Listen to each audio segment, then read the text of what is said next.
And we're going to try to get this right out the gate this time and unmute the microphones before we even start. Let's see if we can do this. It's been far too long. I mean, we didn't do anything last week because, let's pull it back a little bit because the weather where I was did not decide to cooperate with anybody doing anything. We're talking the northern cottage countries of Ontario, Canada, decided that they were going to literally have ice come down.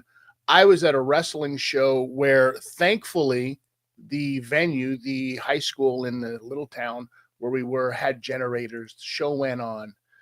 But I'm telling you, Steve, trying to leave town in the middle of the night where there's no power, ice is coming down, trees are laying on the ground like you're driving through the set of Black Hawk Down, but instead of burned out cars, it's, iced over trees and everything. Like, it's unbelievable, but I'm glad it's over. I'm glad I'm out of it, and I'm glad that I'm back here with you, Steve Swift.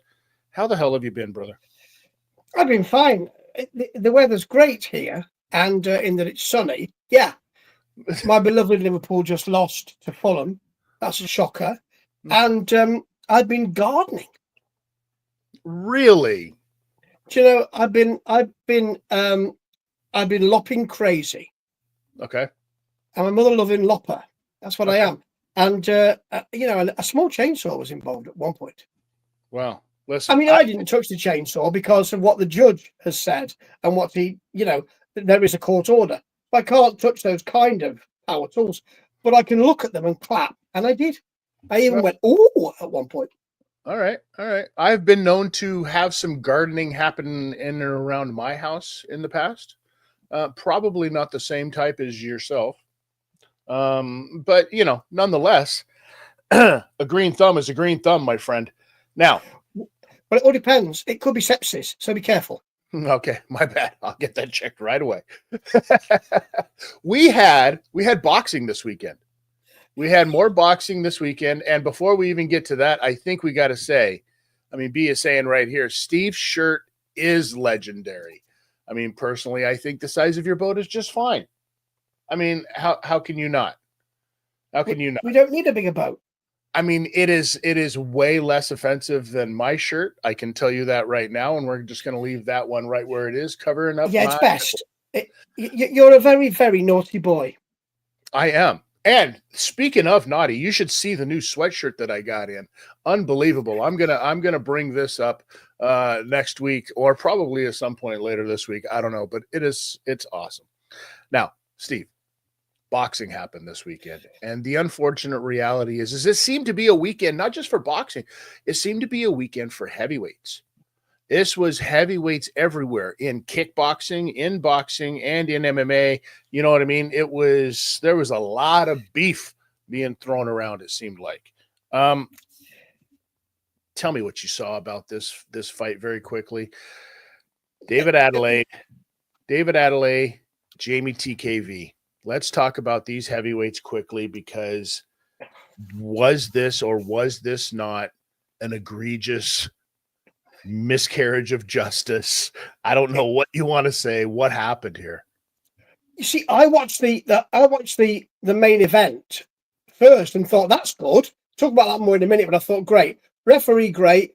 It was Marcus McDonnell. Great referee. I thought, let them do it. No controversy. Great. Sure. Then I watched the Adelaide and TKV fight. Yeah. I can't quite believe what the referee, Ron Kearney, was doing, allowing that to happen. Would you like to tell the beautiful viewers what happened? It wasn't, okay, first of all, it wasn't that exciting of a heavyweight fight to begin with. There was a whole lot of just crashing into one another. It seemed like there was a whole lot of that. And rightfully so. These two dudes know each other. They've known each other. They've sparred many times. They know how each other fights. It was, cool. I get all of that. But then you get to a point in the fight where there's a break because they're just hugging it out, broing it up. The referee comes over and does what he does and slaps the arm away and says, "Come on, get out of here. Let's break it up here." As soon as he slaps the arm down, here's where Adelaide takes advantage of this thing and literally just pops TKV right in the jaw. Picture perfect shot. You couldn't have asked for a better button. This was very reminiscent of a Floyd Mayweather Ortiz fight where protect yourselves at all times after a headbutt happened, and it was just one little, not even a big shot, not even a big, powerful shot, just right on the button, dropped him so hard that like he should have been done after that first. That he wasn't under himself after that first 8 count, let alone letting him go back out there and taking more punishment. It was unbelievable. How could you? I mean, I don't know whether, because I didn't have my head on TKV's chest, but I don't know whether Adelaide realised that the referee had kind of just slapped TKV's hand. He didn't kind of pull him away, so Adelaide might not have felt that. He just slapped his hand, but TKV would have thought, okay, we're breaking. Sure. A punch on the break, there's no way the ref should have said that's a knockdown. Should have said, do you want 5 minutes? As if you'd been knocked in the twig and berries. Have 5 minutes to get yourself sorted, and then if you're not sorted, we might have to call this one off. I thought it wasn't a great fight. I thought TKV had that fight won at that time. Here's what I noticed in the entire card, though. That this wasn't the only time that there was punches thrown after the bell. This happened in a few fights. And I feel like we're kind of taking away from the card because we're not. There was some really good scraps on this fight card. And then you got to the main event and you were like, did my world just go in slow motion? What just happened here? And don't get it twisted. Like, I feel so bad for Joe Joyce because he just wants to be he just wants to be a boxer so bad. Right? But this was a man who was talked about in the same breath as Daniel Dubois not 2 or 3 years ago. And now look at him. You know, the commentary was 2 fighters, 2 gunslingers at the Last Chance Saloon. That's quite right. Yeah. Well, listen, can I just say something very quickly about Daniel Dubois on this past weekend when he was at this fight event with a child that he's been training and stuff like that. And I get all of that. That's great. Big brother moment. Cool. But when you talk to Daniel Dubois and he's got a microphone and then you cut away to him and you show him sitting there with the enthusiasm and the excitement that he has of being at this fight with this young gentleman that he's mentoring right now, it didn't look to me like a mentor moment. It looked to me like Daniel Dubois is this gigantic baby Huey of a child who's literally just hanging out with his buddy watching some fights, man. I love Daniel Dubois, but that dude, he's a 6-year-old inside of that body. This is the issue that, it's interesting you say this because not said in that way, of course, but this is the kind of thing that people have been saying. There's a lack of maturity here. Yeah. And you pitch him in with Alexander Usyk, who knows what he's doing in that ring, and low blow and all. It was a low blow, folks. It was a low blow. He couldn't get that job done. So, you wonder whether he has what is often a word that's used in football, the bounce back ability. That's a good word. To really finish fights. That's the thing. I thought he didn't. I thought it was when I saw them, I thought, who's that with him? But I thought that he also thought, doesn't matter who wins or who loses. I'm not bothered. No one's losing any sleep over these two. No one's thinking. He's not thinking. I got to be careful for that Filip Hrgović because he used to be not very good, and now he looks brilliant because neither of them look good. Hrgović was finished after the first round. He got his second wind, but it was more or less done then, I thought.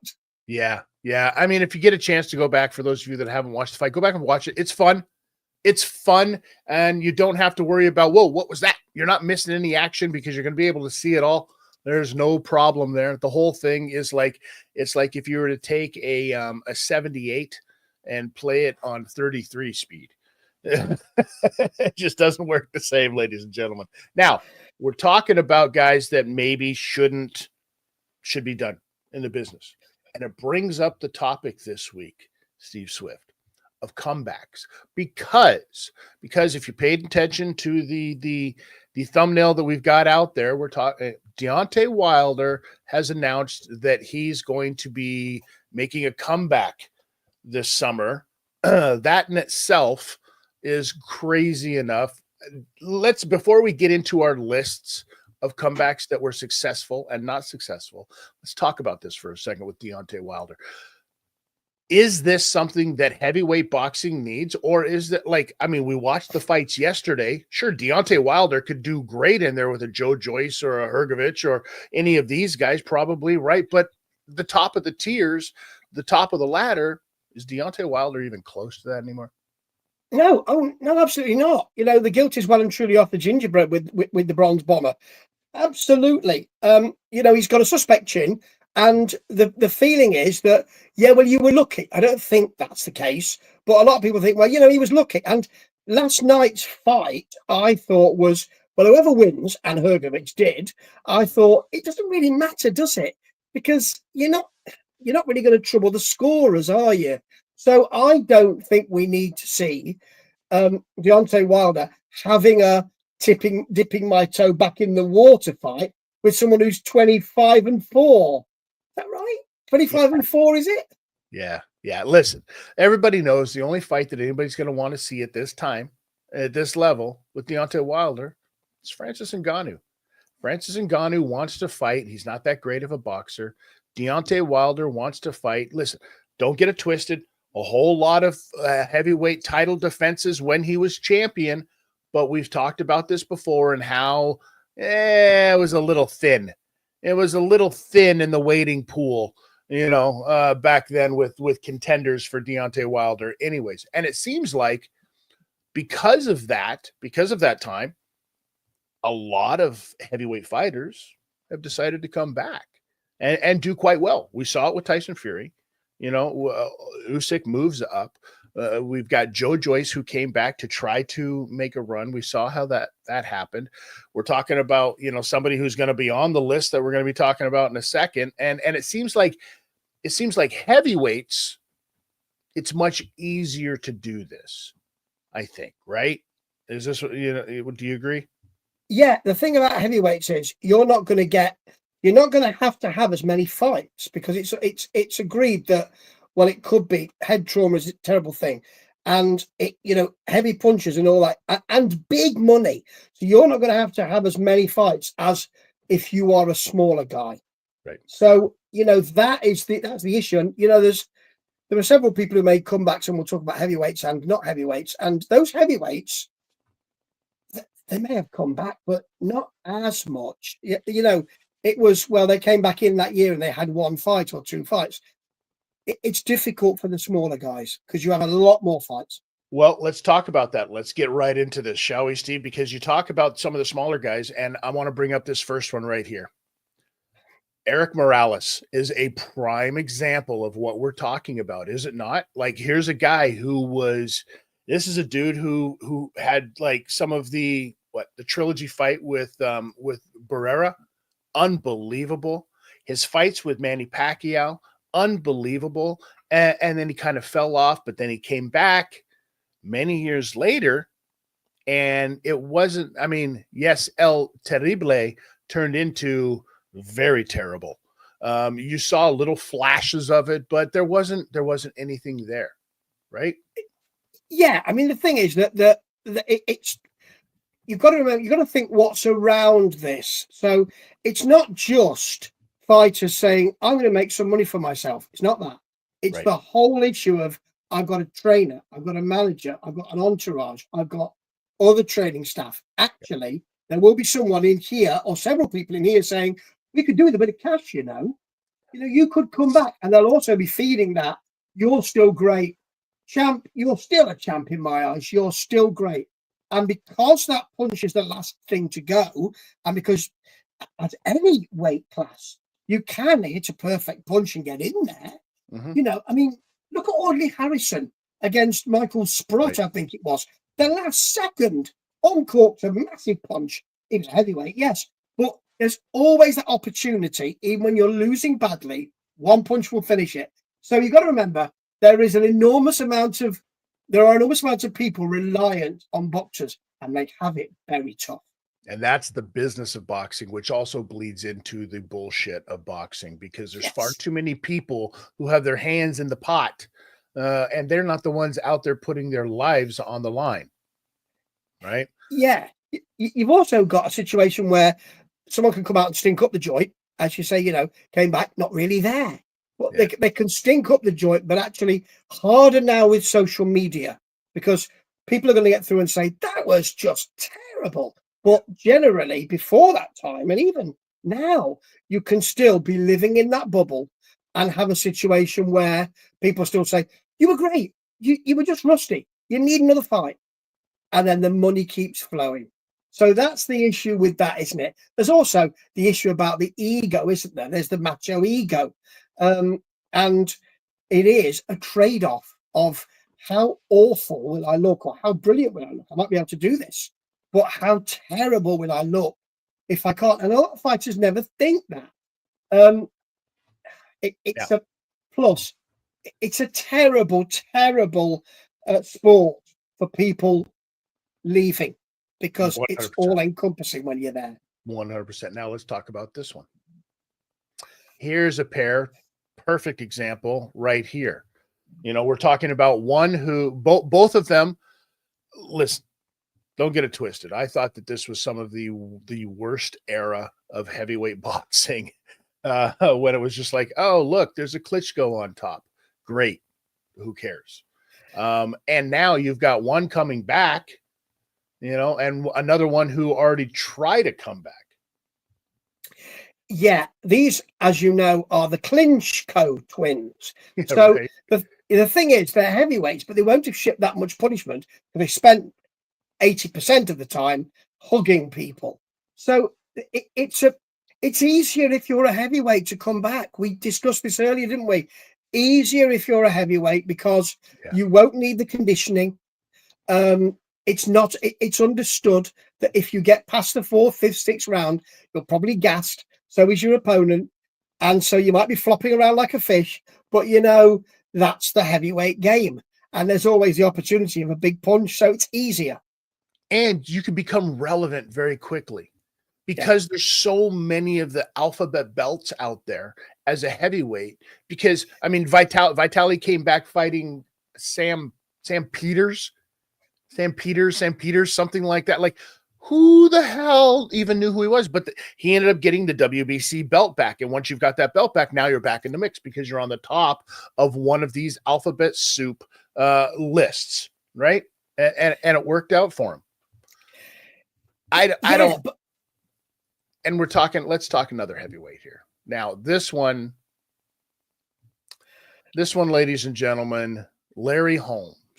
And I've because this is the era of boxing when I grew up watching. Like, Larry Holmes was the man who owned half of Hershey, Pennsylvania because of his love for chocolate after the world of boxing ended for him, and you know, wanted to help that small little town out.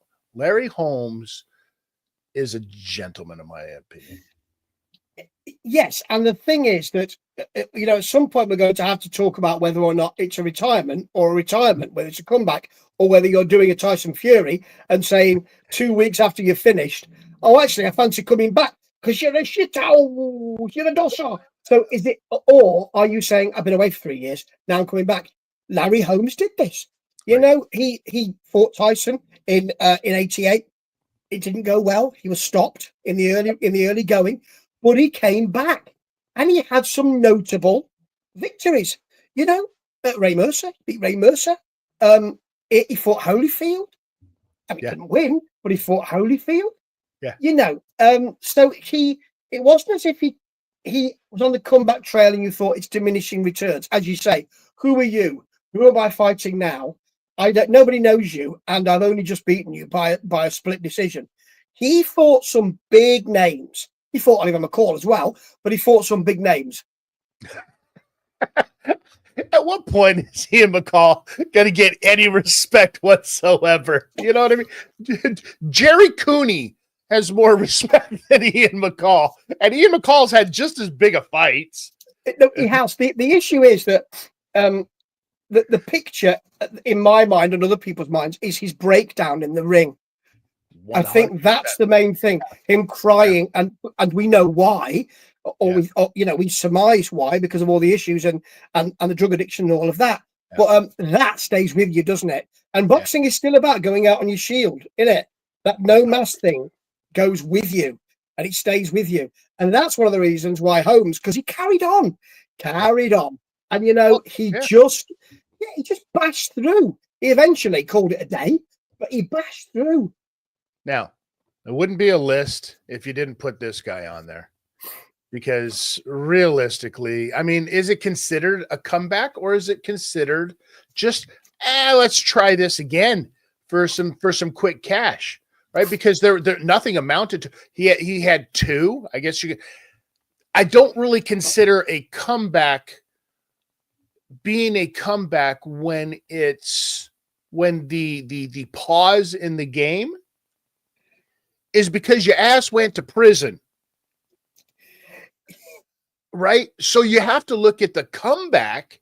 The comeback of Mike Tyson is what we've seen in the last couple of years. His fight with Jake Paul, his fight with Roy Jones Jr. Like, those are the comebacks of Mike Tyson. Yes, rather an enforced layoff, shall we say. That's right. And yes, those are the comebacks, because really it's a swift decline. It's a swift decline. When he comes out of jail, and you get the Holyfield, thanks for the payday. Not Holyfield, then Alex Lewis, thanks for the payday and all that. After that, he really is. It's kind of it's Bum of the Month Club, only I'm being beaten up by the bums. It's that.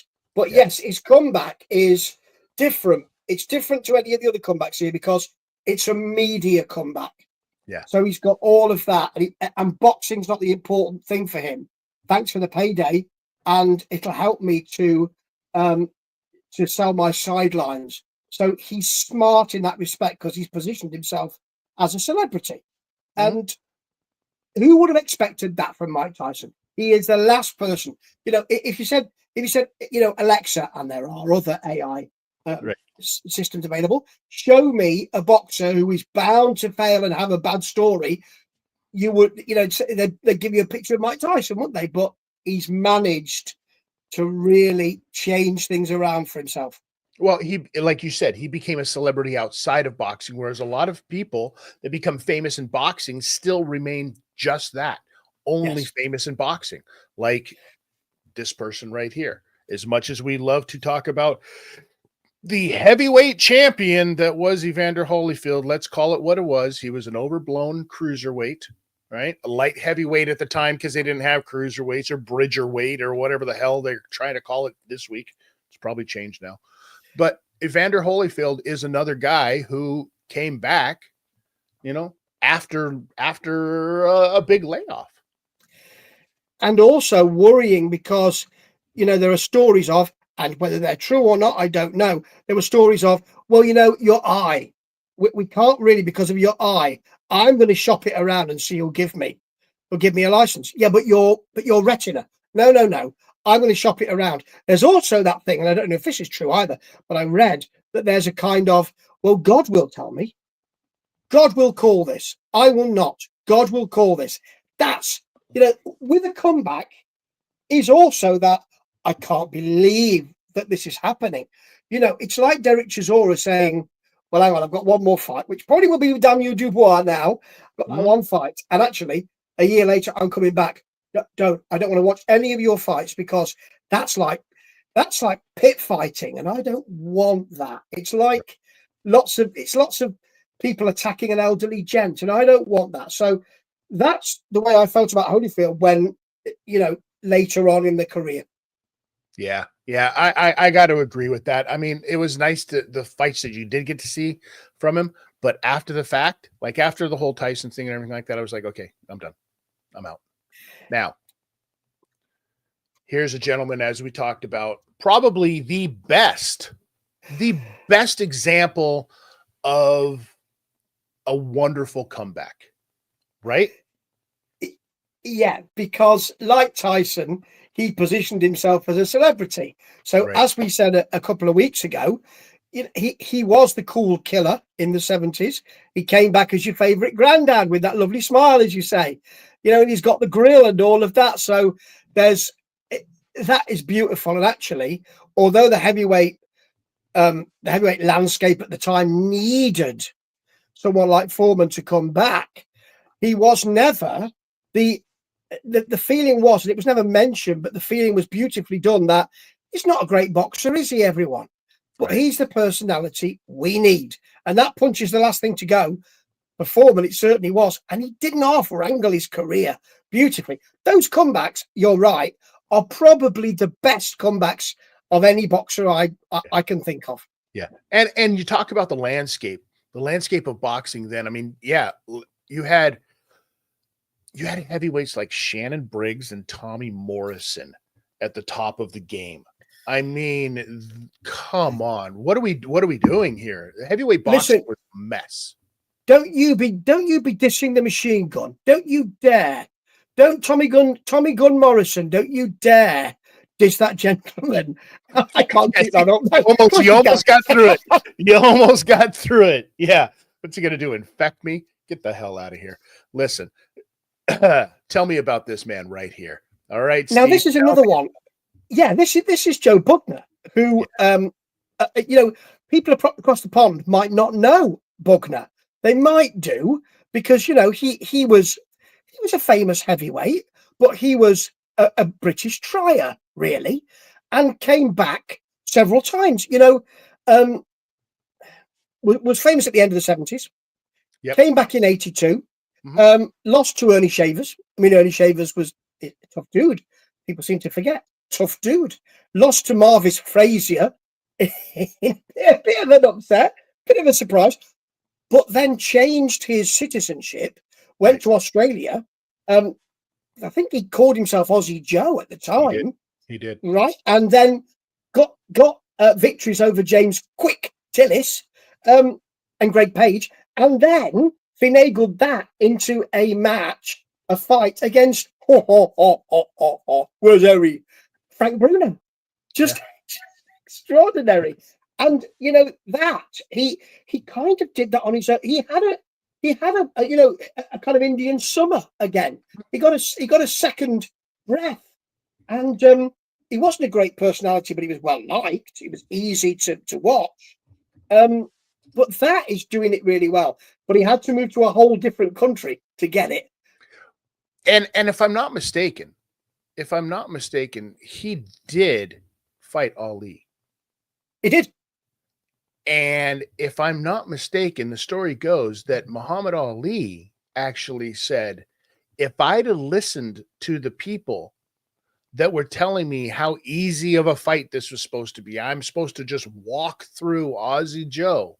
If I'd have listened to them, I'd have lost that fight. Yeah, because Aussie Joe came to fight, right? And Muhammad Ali was just expected to just walk right through him, because here's a Sam Parker. Who the hell knows who Aussie Joe is, right? And those types of fights that Aussie Joe would take is what put him on the map. Yeah, not the most skillful, but when you got a face like that, you're going to take punishment, and so you don't mind, do you? So, I suspect. So, yeah, a much more durable fighter, and actually, as you say, one that can surprise you, because you ain't going to bother to watch tape because you think because he's one-dimensional. Sometimes that's what gets you. All the time. Now, let's talk about this one right here. Sugar Ray Leonard. The second best Sugar Ray, in my opinion, because, Sugar Ray Robinson is, who also, I didn't put him on this list, but there was another one who fancied a comeback at one point in his career, right? But we're talking about Sugar Ray Leonard here, and some of the stuff that when you talk about boxing and you talk about a time in boxing, and you have to talk about Sugar Ray Leonard, you have to talk about Marvin Hagler, you have to talk about Roberto Duran, you have to talk about Tommy Hearns, the Hitman. These four guys will go down, in my opinion, as you could have a Mount Rushmore with just them because of what they contributed to the time of boxing. Man, you wanted to see wars, you took any of those four guys and threw them in the ring at any time. You were going to have a war. Yes, and for this gentleman, probably the most gifted of all of those four as far as boxing skills went, but pulled into a war generally and pulled into that. It's almost as if he was above that and he was lauded by the press and then pulled into that. Well, actually, this is good competition, isn't it? And if I remember rightly, 2 comebacks, one worked better than the other. So, you know, the gentleman couldn't keep away. And it is about managing the end of your career, just as you should manage. You have a manager for your career. As soon as you say, that's it, I'm taking the gloves off, I'm putting the boots out, leaving them in the ring, then the manager goes, see you then. I can't get my 10, 15, 20%. Yeah. And you need a manager to manage the end of your career. And he didn't have that. And so it sullied his legacy. Well, and I mean, listen, we both know that when he came back against Hagler, he should not have. No. Hagler was positioning himself to being like the killer. And that was a fight that should have happened. This is what we talked about before, about aging yourself out of positions for some of these fights. And they didn't have, like, I don't think that it was the same then as it was now, because a lot of that has to do with social media and being able to promote differently. Back then, I don't think the cry was nearly as much for it, but this was a fight that should have happened 5 years before it actually happened. Now, if that had happened, it might have been a different story because, listen, Sugar Ray Leonard never took a lot of damage, but he just was not big enough to be in there with some of these guys, and that was the problem with Sugar Ray Leonard. Right? Yeah, you know, you can't bully those guys. You can't bully Hagler. There's no way you could do that.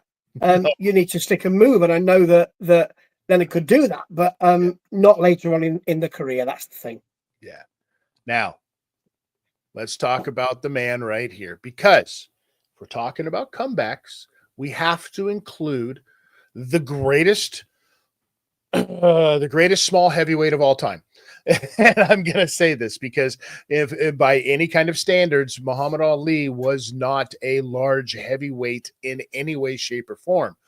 But what you saw after, I think his comeback was a little bit different. We talked about Tyson earlier and how his imposed layoff because of going to prison, that'll do it to you all the time. This was the same, but a little different because remember, Muhammad Ali, Cassius Clay, stripped of all of his titles and everything because he wanted to be a voice. He didn't want to be a fighter. He wanted to be a voice. He wanted to be a voice of his peers, of his society, of his community, whatever you want to call it, of his generation. There's the word I'm looking for, Steve. Of his generation. And it didn't work out so well for him, did it?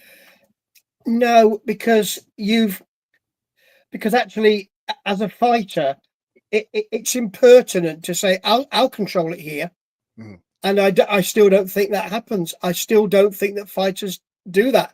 Even the greatest fighters don't do that, you know. So I think, and this is, as many people say, the greatest fighter who ever lived, and the most complete fighter. I know you don't agree, but the most complete fighter who ever lived. For a lot of people, I don't know. It would take another program to decide that, I think, for me. But he couldn't control it. And he wanted to do that. It doesn't work that way. There are far too many voices in the ear. You know, there are far too many people in the entourage and then promoters and everybody else making that money. So that didn't work for him. But he did. I mean, his comeback, well, several comebacks, aren't there? Like Leonard, it worked for a while until the skills weren't there. Yeah. I mean, because we saw it happen to the guy that he lost to. We saw it happen. Leon Spinks, I don't think there has been, in my opinion, a faster rise and decline as there was in the career of Leon Spinks. Right? Like you were Yeah. like meteoric, boom, and now all you got Ali and you're beating Ali, and then all of a sudden the wheels fell off. Right? The wheels really fell off. Yeah, So and that can happen so often in boxing. yeah. You self-doubt, bad camps, bad management, bad coaching, all of those things, and it is a split-second sport, isn't it? So if you lose a split second, you lose your fight, and yeah, once you start to lose, it can be a slippery slope. Now I got a question for you, Steve, because we threw it out there and we said the words about the greatest of all time. And a lot of people will say Muhammad Ali, and you saw the face that I make. Do you consider Muhammad Ali as the greatest of all time? You'll have to define your terms because, Okay. again, we're talking about the business of boxing, the boxing of boxing, and the bullshit of boxing. So I have to go with strictly on the boxing of boxing, because that's at its base value, that is what the name of the game is. All of the other stuff is auxiliary. okay, you see, for me, it's not auxiliary. For me, the other stuff is absolutely pivotal and central. But if we're just stripping that out and talking about the boxing of boxing, then no, I don't think so. However, I think someone who made incredible decisions within the cauldron of boxing, and we're talking about versus Mr. Foreman here, we're talking about that. I think to make a decision about here's my tactics and this is what I'm going to do, and I'll stick to that. Extraordinary, and just wonderful, and dangerous, of course. But as a boxer, purely a boxer, no. But the other stuff cannot be. It's pivotal. 100%. 100%. And I get what you're saying. I get what you're saying at that, because you have to have something without the other. Because in my opinion, the best boxer to ever put him out, Pernell Whitaker. Pernell Whitaker is that guy. Boxing. But you have to factor in, why didn't Pernell Whitaker become the star that he should have become based on his ability to box? It's all those other things. It's the business of boxing. It's the BS of boxing. It's all of it. You have to have all of it, right? And it has to be a perfect storm. Yeah, Pernell Whitaker, you said a mouthful. That is a remembrance, and I need to go and have a look at all of that. Oh, I love me some Pernell Whitaker fights, man. It's just beautiful stuff. Just absolutely beautiful stuff. Steve Swift. It was been far too long. And listen, Prince Naseem is the GOAT. Now then, okay, I'll have arguments with you about that. Absolutely. Because when we're talking about the whole package, then I would think that I could agree with making a claim for that. But Ali has the same thing. And I think that Ali would claim that throne, but that's a really good call. You want to know why I won't throw it into the mix? And it's not because of me personally, it's because of society, racism. And this is why I think Prince Naseem did not get to the level that he could have, not because he was a white guy, not because he was a black guy in the world, because we saw all of this with Muhammad Ali, but because he was a brown guy. Because that has never been a very accepted thing in the world of boxing until recently. I think you're going to see a lot of that change, because there are some guys out there now who are making some claims for this. That's really interesting, isn't it? Because for years you had, well, okay, these are white guys versus African-American guys, really, versus black guys, really. So yeah, that's often been, sadly, the way that things have been sold, so all of that. And I think that you're right. We are starting to change that. I think you make a good point. it's something we should probably talk about in a future show. Absolutely. You come up with such great ideas. Well, listen, that's what I am. I don't really follow through so well, but I come up with good ideas. Steve, I want to thank you as always. It's been far too long. We skipped a week, but I think we made up for it this week. And listen, we've got some big boxing coming up. Man, this month is crazy. We've got big fights next week. We've got fights the week after that. Finish off the whole thing, with some Connor Benn and some Chris Eubank Jr. A fight where the hype has been fantastic, and I just really hope that the fight itself lives up to the hype that they've put behind this thing. I'm starting to get a migraine. Don't talk about it. I feel like there's going to be a run-in by the dads at some point. And that would be superb. The fact that we've been waiting for this fight since the 90s, as they'll say, right? Come on, give me a break, people. Wow. Steve, as always, a pleasure. For those of you, please like, subscribe, all of that stuff. Go see Steve at World Weary Guy 1, where he's talking about movies. He's talking about music. He's even talking about boxing over there too. But we like to get together and have these conversations with you guys. They're a lot more fun this way. Steve, thank you so much. The rest of you, like we say all the time, and this is the shirt that's coming out. I'm going to debut this, show this thing off because I got the prototype in. In the world of a fight, ladies and gentlemen, you got to remember to do one thing. It ain't roll with those punches. It ain't fight back. Just remember, tuck your chin.